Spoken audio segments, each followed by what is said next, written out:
I've got a puzzle for you. What's more important? Is it the price of the home or is it the cost that matters?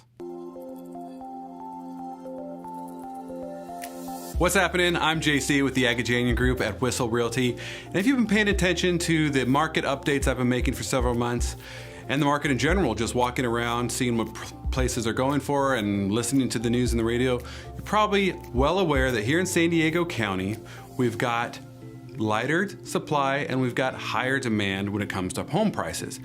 And what that means is values are going up. We're not seeing it skyrocketing like we've seen several years back, but things are continuing to march up, and even firms like CoreLogic are projecting a 5.6% appreciation over the next 12 months. So a lot of people have come to me and said, look, I don't know how comfortable I feel about making a move on a property. As values continue to come up, I feel like I don't know if I may be priced out of the market. Well, let me tell you, there's definitely more to the cost of having a home, the cost of acquiring a home, than the simple price, and we're gonna dig right into it. There's three main points we're gonna look at. Of course, one of them is the value of homes, how much it costs at sticker value, right? But another thing is, of course, interest rates, how much it costs to borrow the money to buy the home. And a thing that most people rarely think about, and that's wage growth. So let's dig into it right here. The first thing we're gonna dig into is the home prices.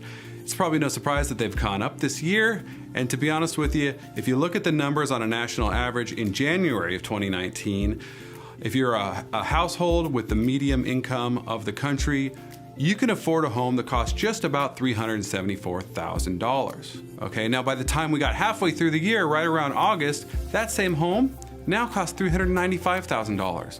So yes, home values have come up to the tune of just over 20 grand, right around 21 or so. But that's not the end of the story.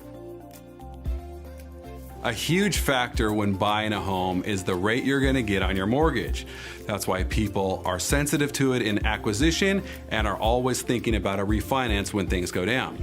So we use our same analogy and we look at the difference in rates on average where they were in January going forward to August this year.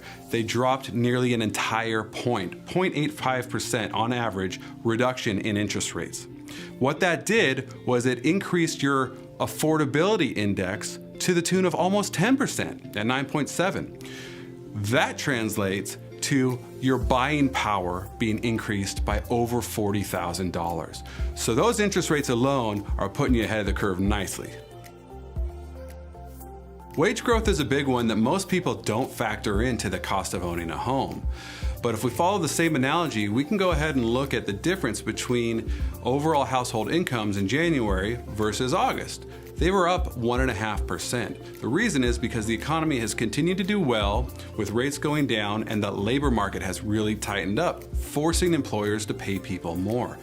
The end result is increasing the homeowner's buying power to the tune of $5,600 in this example.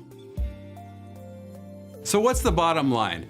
Really, the moral of the story is don't be discouraged. You may think things have gotten out of hand and are too expensive to own here in San Diego, but the home prices are not the only piece of the equation. If you'd like to talk about this a little bit more, I'd love to sit down with you or catch a quick phone call. And of course, I can always direct you to a fantastic mortgage lender to help you figure out that piece of the puzzle as well. Call me at 619-224-9898.